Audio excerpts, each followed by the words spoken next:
I wish you health, dear Ukrainians. Today, all day long reports from Prime Minister Yulia Sviridenko, our government officials, and the office on the situation in the regions. Restoration work, electricity, heating are the main topics.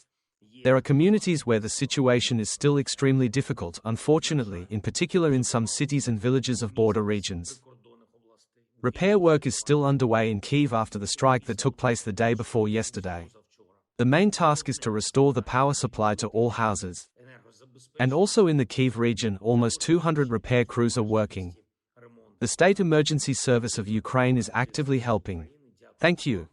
Brovary, Vysokyiv, Fastiv, Borispol, it is the most difficult place there.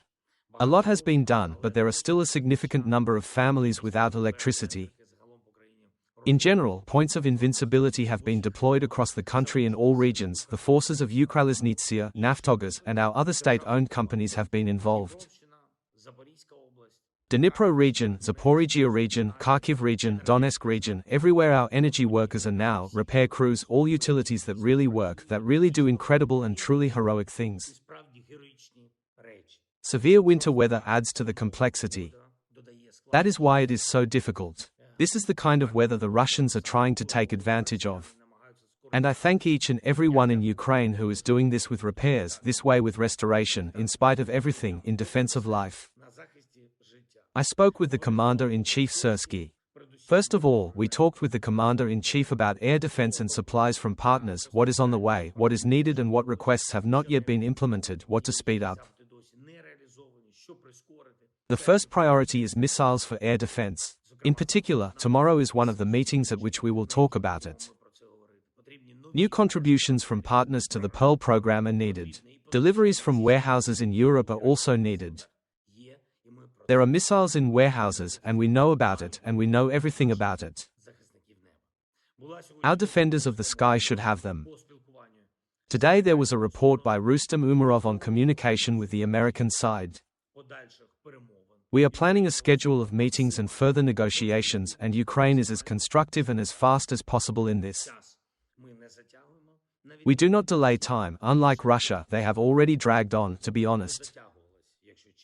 Russia's full-scale war against Ukraine has been going on for as long as Nazi Germany's war against the Soviet Union. Today is the 1418th day of Russia's war against Ukraine. They wanted to repeat and repeated the mockery of people, repeated fascism, repeated almost everything and the worst that happened in the 20th century. They even additionally created a war with shaheeds and ballistics against power plants and boiler houses. But still, the Russians are trying to capture the same Donbas as almost 4 years ago.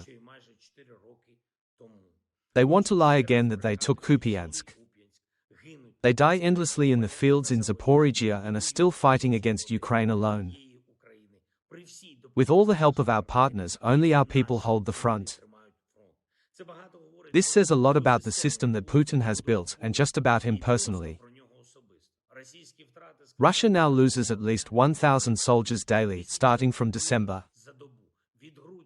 And it is Russia that actually pays so much so that the war does not end. This madness, and this Russian madness, can only be stopped by the combined forces, the forces of Europe and the United States of America, the forces of all our partners. Every day of the war is a reminder that the world cannot defend itself from madmen. We need to protect, we need to stop Russia. Thank you to everyone who is with Ukraine. Thank you to everyone who helps our people, our defense, our recovery. Thank you. Glory to Ukraine.